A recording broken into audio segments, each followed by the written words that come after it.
Hello friends, সবাই কেমন আছো? আশা করি ভালো আছো। আমি একটি নতুন রান্না নিয়ে চলে এসেছি। আমি বানাবো চিলি চিকেন।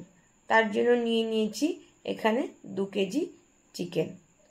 এটা আমি চিকেনের বেস্টগুলো নিয়ে নিয়েছি। এবার চিকেনটাকে আমি ম্যারিনেট করব। তার জন্য সব উপকরণগুলো একে একে দিয়ে দেবো।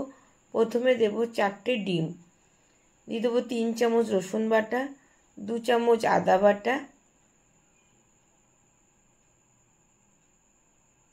দিয়ে দেবো 4 চামচ ভিনিগার। এটা আমি চায়ের বড় চামচটাই নিয়েছিলাম। দিয়ে দেবো 3 চামচ সোয়া সস, হাফ কাপ সাদা তেল, 3 চামচ ময়দা, 100 গ্রাম কর্নফ্লাওয়ার,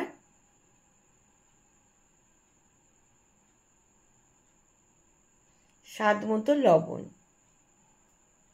দিয়ে দেবো লঙ্কার গুঁড়ো,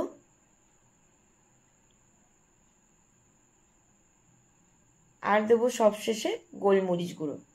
এবার আমি হাত দিয়ে চিকেনের সাথে মশলাটা ভালো করে মাখিয়ে নেব। আমার মাখানোটা হয়ে গেছে। এবার কিছুক্ষণ এটা রেস্টে রেখে দেবো।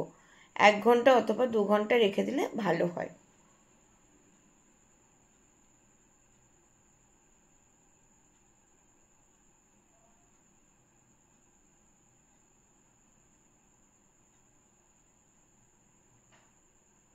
এবার আমি কড়াইতে তেল দিয়ে দিয়েছি।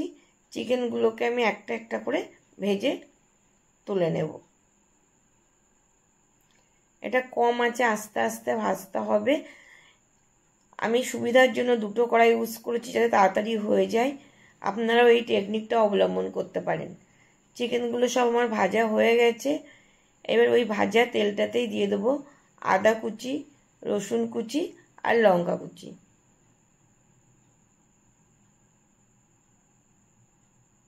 যদি বাচ্চা থাকে তাহলে লঙ্কা কুচিটা অ্যাভয়েড করবেন। কিছুক্ষণ আমি এটা নাড়াচাড়া করে একটু ভেজে নেব।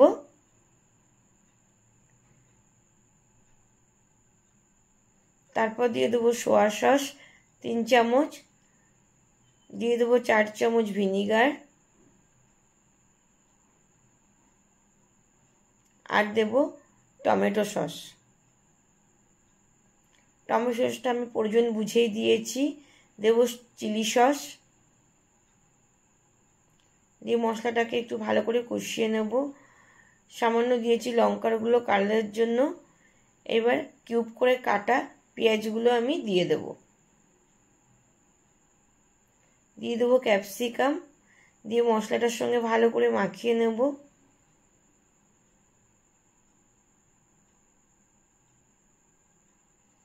দেব নুন, নুনটা বুঝিয়ে দিতে হবে কারণ আগেও আমি নুন দিয়েছিলাম আর সসটাতেও নুন থাকে।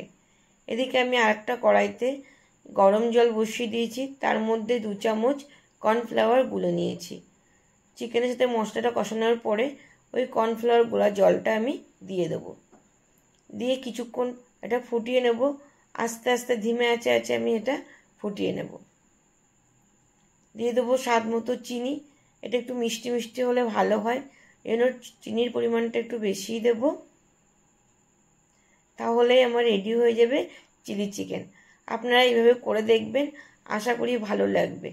অন্তত হোটেলের থেকে বাড়িতে বানালে আরও খুব সুন্দর লাগবে খেতে।